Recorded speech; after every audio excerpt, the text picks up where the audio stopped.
Hoje vamos falar sobre 4 profecias bíblicas que estão prestes a se tornar realidade apocalipse. Você sabe o que são profecias bíblicas? São previsões feitas por Deus ou por seus mensageiros sobre eventos futuros que vão acontecer no mundo. Algumas dessas profecias já se cumpriram, outras estão se cumprindo e outras ainda vão se cumprir.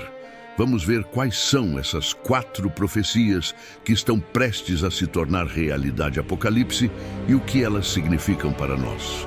A primeira profecia que vamos ver é a grande apostasia. Apostasia significa abandonar ou se afastar da fé em Deus. A Bíblia diz que nos últimos dias muitas pessoas vão se desviar da verdade e seguir falsas doutrinas, falsos mestres e falsos cristos. Veja o que Jesus disse em Mateus 24, 10, 12. Nesse tempo, muitos hão de se escandalizar, trair e odiar uns aos outros. Levantar-se-ão muitos falsos profetas e enganarão a muitos. E por se multiplicar a iniquidade, o amor se esfriará de quase todos. Essa profecia está se cumprindo diante dos nossos olhos.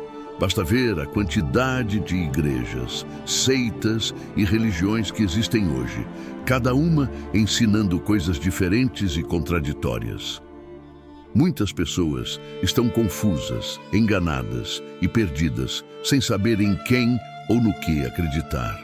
Muitas pessoas também estão se afastando de Deus por causa do pecado, da incredulidade, do amor ao mundo, do prazer, da violência, da corrupção, da opressão e da injustiça.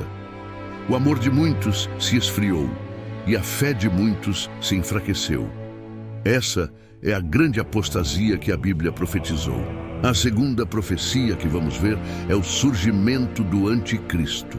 Anticristo significa aquele que é contra Cristo ou que se coloca no lugar de Cristo.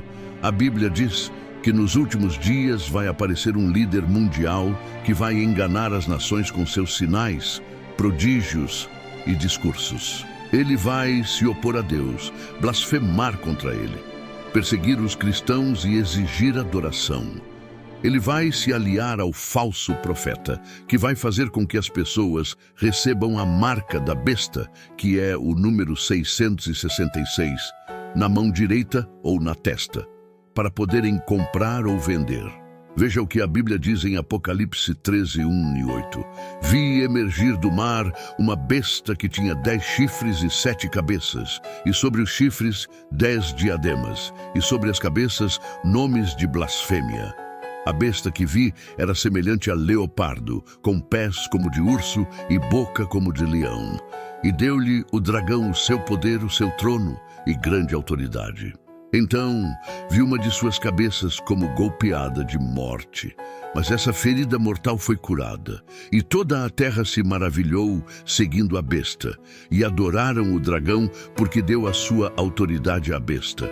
Também adoraram a besta, dizendo: quem é semelhante à besta? Quem pode pelejar contra ela?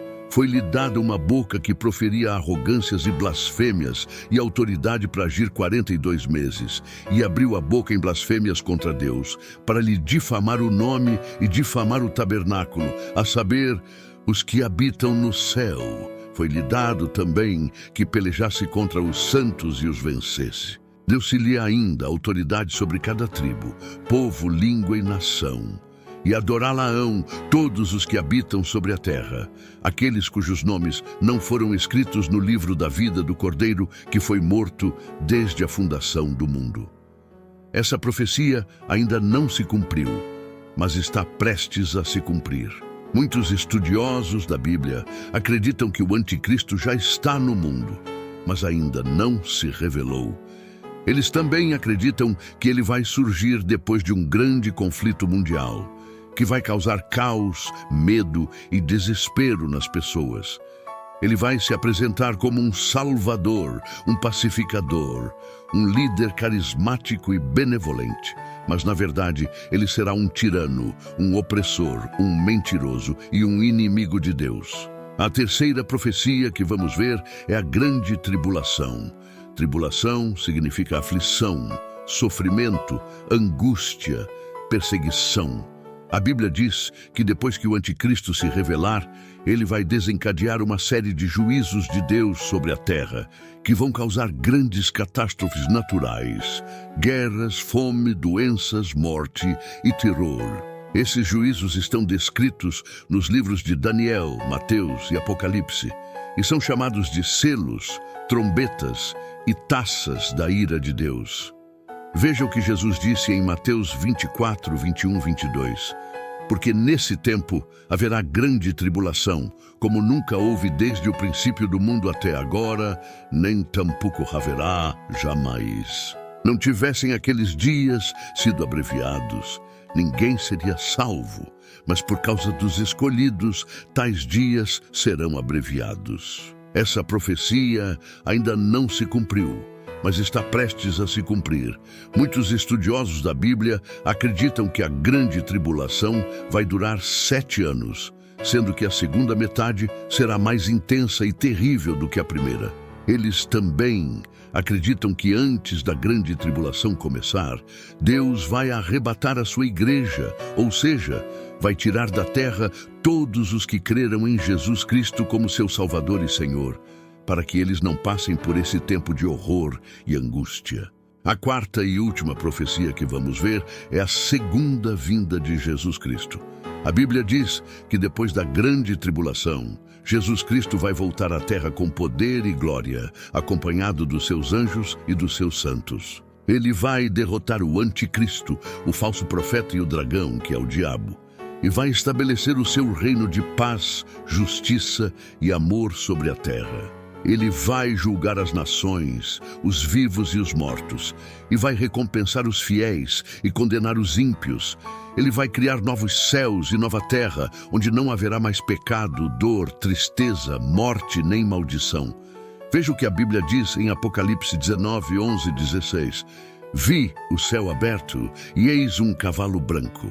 O seu cavaleiro se chama Fiel e Verdadeiro e julga e peleja com justiça. Os seus olhos são chama de fogo. Na sua cabeça há muitos diademas. Tem um nome escrito que ninguém conhece, senão ele mesmo. Está vestido com um manto tinto de sangue. E o seu nome se chama o Verbo de Deus. E seguiam-no os exércitos que há no céu, montando cavalos brancos, com vestiduras de linho finíssimo, branco e puro. Sai da sua boca uma espada afiada, para com ela ferir as nações, e ele mesmo as regerá com cetro de ferro, e pessoalmente pisa o lagar do vinho do furor da ira do Deus Todo-Poderoso. Tem no seu manto e na sua coxa um nome inscrito: Rei dos Reis e Senhor dos Senhores. Essa profecia ainda não se cumpriu, mas está prestes a se cumprir. Muitos estudiosos da Bíblia acreditam que a segunda vinda de Jesus Cristo vai acontecer logo depois da Batalha do Armagedon, que é a guerra final entre as forças do bem e do mal, que vai envolver todas as nações da terra. Eles também acreditam que a segunda vinda de Jesus Cristo vai ser visível, gloriosa e triunfante, e que todos os olhos o verão, inclusive os que o traspassaram. Essas são as 4 profecias bíblicas que estão prestes a se tornar realidade. Apocalipse. Elas nos mostram que Deus tem um plano para a história da humanidade e que Ele vai cumprir todas as suas promessas. Elas também nos mostram que o tempo está se esgotando e que precisamos estar preparados para o dia do Senhor. Como podemos nos preparar? A Bíblia nos ensina que devemos crer em Jesus Cristo como nosso Salvador e Senhor, arrepender-nos dos nossos pecados, obedecer aos seus mandamentos, amar a Deus e ao próximo, vigiar e orar, anunciar o Evangelho, perseverar na fé e esperar a sua vinda. Se você ainda não fez isso, eu te convido a fazer agora mesmo, pois não sabemos quando ele voltará. Se você já fez isso, eu te parabenizo e te encorajo a continuar firme e fiel até o fim. Quem é o anticristo e qual é a sua marca? O anticristo é o líder mundial que vai se opor a Deus e a seu povo nos últimos dias. Ele vai se apresentar como um salvador, um pacificador, um líder carismático e benevolente. Mas, na verdade, ele será um tirano, um opressor, um mentiroso e um inimigo de Deus. Ele vai se aliar ao falso profeta, que vai fazer com que as pessoas recebam a marca da besta, que é o número 666, na mão direita ou na testa, para poderem comprar ou vender. A marca da besta é um sinal de lealdade e adoração à besta, que vai tentar roubar toda a adoração que só Jesus merece. Quem receber a marca da besta vai se condenar eternamente, pois estará rejeitando a Cristo e aceitando o anticristo. Quem não receber a marca da besta vai sofrer perseguição e morte, mas será salvo por Cristo e reinará com ele.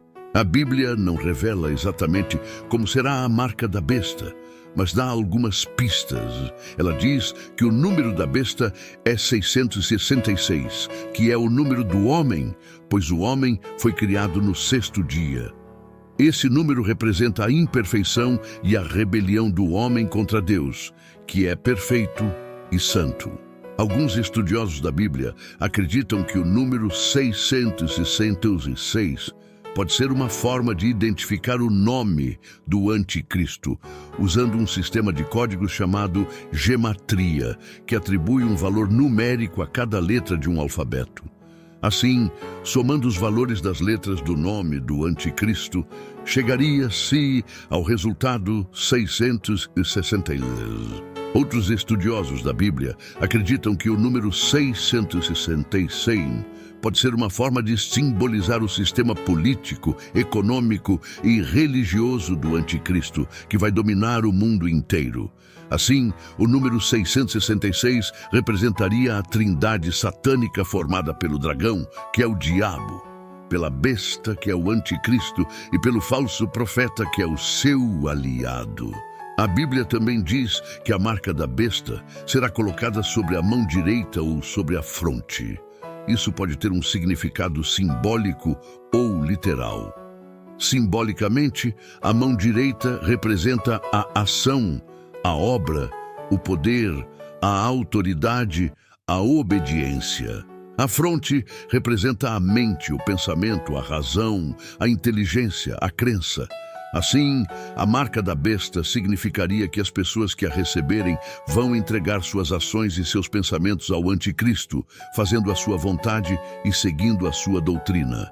Literalmente, a mão direita e a fronte podem ser os locais onde a marca da besta será implantada ou tatuada, usando alguma tecnologia avançada como um chip, um código de barras, um QR Code, um símbolo ou uma inscrição. Assim, a marca da besta seria um meio de controle e de rastreamento das pessoas que a receberem, impedindo-as de comprar ou vender sem a sua autorização. Seja qual for a forma da marca da besta, o que importa é o seu significado. A marca da besta é a manifestação da rebelião do homem contra Deus e da adoração do homem ao anticristo. A marca da besta é a negação de Cristo e da sua obra de salvação. A marca da besta é a escolha do destino eterno de cada pessoa: vida ou morte, céu ou inferno, Deus ou diabo. Portanto, devemos estar atentos aos sinais dos tempos e não nos deixarmos enganar pelo anticristo e pela sua marca. Devemos permanecer fiéis a Cristo e à sua palavra, pois Ele é o único caminho, a verdade e a vida. Devemos confiar na sua promessa de que Ele voltará para nos buscar e nos levar para o seu reino de glória. Devemos esperar com paciência e esperança a sua segunda vinda, que será visível, gloriosa e triunfante. Devemos estar preparados para o dia do Senhor, que será o dia da sua vitória sobre o anticristo, o falso profeta e o dragão, e o dia da nossa libertação, ressurreição e recompensa. Amém. Jesus disse: vocês ouvirão falar de guerras e rumores de guerras, mas não tenham medo. É necessário que tais coisas aconteçam, mas ainda não é o fim. Nação se levantará contra nação e reino contra reino. Mateus 24, 6, 7. Esse sinal indica a instabilidade e a violência que marcarão a história humana nos últimos dias. Conflitos que colocam reino contra reino e nação contra nação têm sido vistos ao longo dos séculos em todas as partes do mundo. Mas nunca tantos aconteceram ao mesmo tempo e com tanta intensidade. Basta ver a situação atual do mundo, onde há guerras civis, ataques terroristas, ameaças nucleares, disputas territoriais, crises humanitárias e tensões diplomáticas. Essas guerras e rumores de guerras são um lembrete de que vivemos em um mundo caído, dominado pelo pecado, pelo mal e pelo diabo. Mas também são um alerta de que precisamos estar atentos e prontos para a vinda de Jesus, que trará a paz definitiva e a justiça eterna. Eles envolvem calamidades naturais, como terremotos, vulcões, maremotos, furacões, incêndios, pragas, doenças, fome e morte. Eles também envolvem calamidades sobrenaturais, como sinais no sol, na lua e nas estrelas, anjos que tocam trombetas, meteoros que caem do céu, demônios que saem do abismo e a escuridão que cobre a terra. Essas coisas espantosas são um aviso de que Deus não tolera o pecado, o mal e a iniquidade, mas também são um convite ao arrependimento, à fé e à salvação em Cristo, que é o único que pode nos livrar da ira vindoura. O que é o arrebatamento e quem vai participar dele? O arrebatamento é o evento em que todos os verdadeiros cristãos serão, repentinamente, levados para os céus, no reino celestial. Assim como os crentes vivos que forem arrebatados, os que já morreram ressuscitarão e se juntarão aos demais no paraíso. Esse será o momento em que Jesus voltará para buscar os seus escolhidos, que são aqueles que creram nele como seu Salvador e Senhor. Veja o que a Bíblia diz em 1 Tessalonicenses 4, 16, 17. Porque o Senhor mesmo, dada a sua palavra de ordem, ouvida a voz do arcanjo, e ressoada a trombeta de Deus, descerá dos céus e os mortos em Cristo ressuscitarão primeiro. Depois, nós, os vivos, os que ficarmos, seremos arrebatados juntamente com eles entre nuvens, para o encontro do Senhor nos ares, e assim estaremos para sempre com o Senhor. Quando será o arrebatamento e o que a Bíblia diz sobre isso? A Bíblia não revela exatamente quando será o arrebatamento, mas afirma que ocorrerá nos últimos tempos, quando Jesus voltar para buscar os salvos. João 14, 2, 3. Ninguém sabe o dia nem a hora, mas devemos estar sempre atentos e preparados, pois será como um ladrão na noite, que vem sem avisar. 1 Tessalonicenses 5:2. Há muitas teorias sobre se o arrebatamento acontecerá antes, durante ou depois da grande tribulação, que é o período de sofrimento e angústia que antecederá a segunda vinda de Cristo. Mas o mais importante não é saber o tempo exato, mas sim estar pronto para encontrar o Senhor, seja qual for o momento. Para isso, devemos crer em Jesus, arrepender-nos dos nossos pecados, obedecer aos seus mandamentos, amar a Deus e ao próximo, vigiar e orar, anunciar o Evangelho, perseverar na fé e esperar a sua vinda. Quem fizer isso será arrebatado e receberá a coroa da vida. Tiago 1:12. Você sabe o que é o milênio e o que vai acontecer nele? O milênio é um período de 1000 anos que se seguirá à segunda vinda de Jesus Cristo. A palavra milênio vem do latim mille, que significa 1000, e annus, que significa ano. A Bíblia menciona o milênio em Apocalipse 20, onde lemos que um anjo descerá do céu com uma chave e uma corrente e prenderá Satanás no abismo por 1000 anos. Durante esse tempo, os santos que foram fiéis a Deus e ressuscitaram na primeira ressurreição reinarão com Cristo na terra. Os ímpios, porém, permanecerão mortos até o fim dos 1000 anos, quando haverá a segunda ressurreição e o juízo final. Mas como será o milênio? Como será a vida na Terra durante esse período? A Bíblia nos dá algumas pistas sobre as características do milênio, que podemos resumir em 4 pontos principais. O milênio será uma época de paz e justiça. A Bíblia diz que Cristo reinará como Rei dos Reis e Senhor dos Senhores, e que as nações se submeterão à sua autoridade.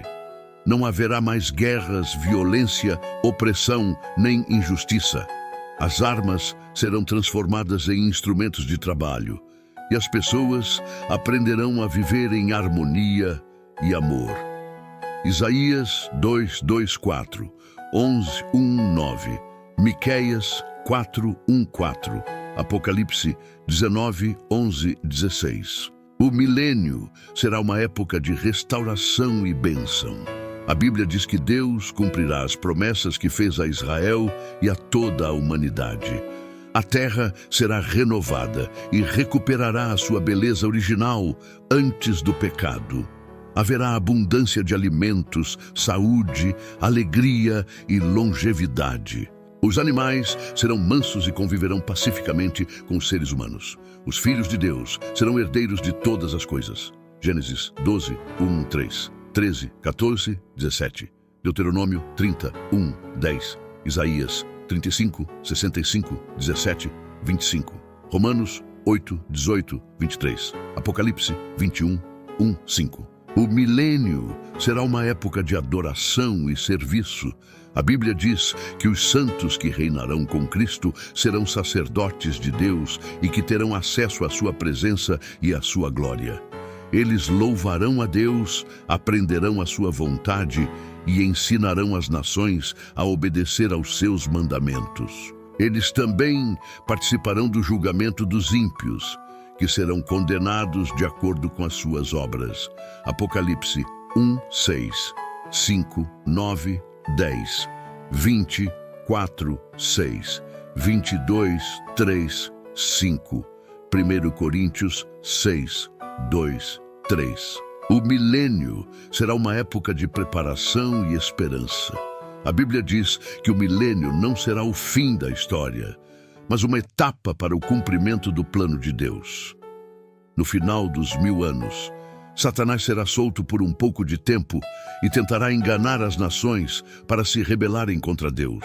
Mas ele será derrotado pelo fogo que descerá do céu e lançado no lago de fogo, onde também serão lançados a besta, o falso profeta e todos os ímpios. Então, Deus criará novos céus e nova terra, onde habitará a justiça e onde os salvos viverão eternamente com Deus. Apocalipse 27:15, 21:8, 2 Pedro 3:10-13. Como você pode ver, o milênio será um tempo maravilhoso, mas também um tempo de decisão. Você quer fazer parte desse reino? Você quer estar ao lado de Jesus ou contra ele? A escolha é sua e depende da sua fé e obediência. Se você quer se preparar para o milênio, aceite a Jesus como seu Salvador e Senhor. Arrependa-se dos seus pecados e siga os seus ensinamentos. Ele prometeu voltar para buscar os seus fiéis e você pode ser um deles. Ore comigo agora. Pai Celestial, nós te agradecemos por nos revelares o teu plano para o futuro e por nos dares a esperança do milênio, onde viveremos contigo em paz e justiça. Nós te louvamos por nos amares tanto que enviaste o teu Filho Jesus para morrer na cruz pelos nossos pecados e para ressuscitar para nos dar a vida eterna. Senhor, nós reconhecemos que estamos vivendo nos últimos dias e que o tempo está se cumprindo. Nós sabemos que em breve veremos a tua glória e que estarás conosco para sempre. Mas nós também sabemos que há muitas tentações, provações e enganos neste mundo que querem nos afastar de ti e nos fazer perder a fé. Por isso, nós te pedimos que nos fortaleças com o teu Espírito Santo, que nos guies com a tua palavra e que nos protejas com o teu poder. Ajuda-nos a permanecer fiéis a ti, a obedecer aos teus mandamentos e a testemunhar do teu amor. Ajuda-nos a resistir ao mal, a vencer o pecado e a preparar-nos para o teu retorno. Pai, nós te entregamos as nossas vidas e confiamos na tua promessa. Nós te amamos e te adoramos. Em nome de Jesus. Amém. Espero que esta oração tenha sido útil para você. Se você gostou, por favor, deixe o seu like, compartilhe com os seus amigos e se inscreva no nosso canal. Se você tiver alguma dúvida, sugestão ou crítica, deixe o seu comentário. Eu ficarei feliz em responder. Obrigado pela sua atenção e até a próxima.